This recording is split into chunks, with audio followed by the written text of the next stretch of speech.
This is a very timely exhibition. We feel it's urgent that this work is seen today. We live in a context of an ecological crisis without precedent. And I think this idea of Emma Kunz to heal not only individuals, but to heal the planet is more relevant than ever before. Heal society, heal what she felt is a more and more broken planet. So we feel that this exhibition is urgent for 2019.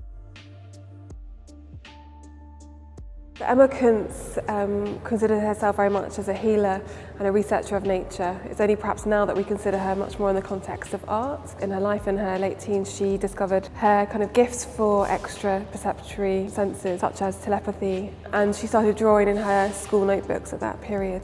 From around the age of 18, Emma Kunz began using a pendulum for divining process. She began making these large-scale complex drawings that we see in the exhibition, aided by the use of a pendulum, by which she would hold the pendulum above the graph paper below, and the movement of the pendulum would indicate the points, almost like coordinates, for her to pinpoint in her drawings. She would then make these connections between those points with the use of the pendulum, which indicated the energy lines of the drawing. She would add elements of colour and line to that. So Emma Kunz would ask a question to the pendulum, and these questions could range from the political to the personal to the philosophical.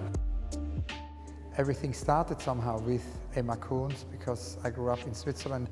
I would say the encounter with Emma Kunz's work is one of my early, maybe even earliest childhood memories, and it's most certainly it's one of the first encounters I had with art, because her ion product, her amazing healing powder which comes from the stone. Of course, the box, the packaging of this ion is a very special one, because basically Emma designed a special drawing. She designed a logo for the ion, one of her extraordinary radiating, energizing drawings. And I would say that that's somehow the first encounter. I developed a sort of fascination on a purely mythological level. Many years after, like 10 years ago, I visited the grotto in Burenlos. They somehow fulfill this tradition of the exhibition bench, but they are made out of a specific material which has a weight in the framework of the thought of Emma Kunz.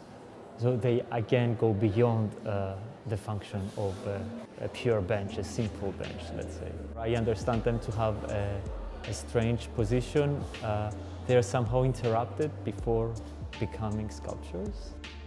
So the Emma Kunz Centrum is in Burenlos, it's near Zurich, and people can visit our mystic grotto, where Emma Kunz always came back for recharging her batteries for her body and her soul. So Emma Kunz came to Burenlos because of this 5-year-old boy, because he had polio, and she discovered this stone, this limestone, and used the stone as a powder.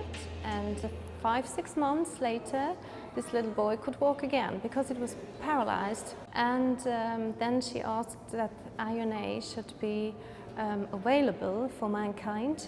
And that's why we still produce the IONA as a powder, and we sell it in Switzerland in pharmacies and drugstores.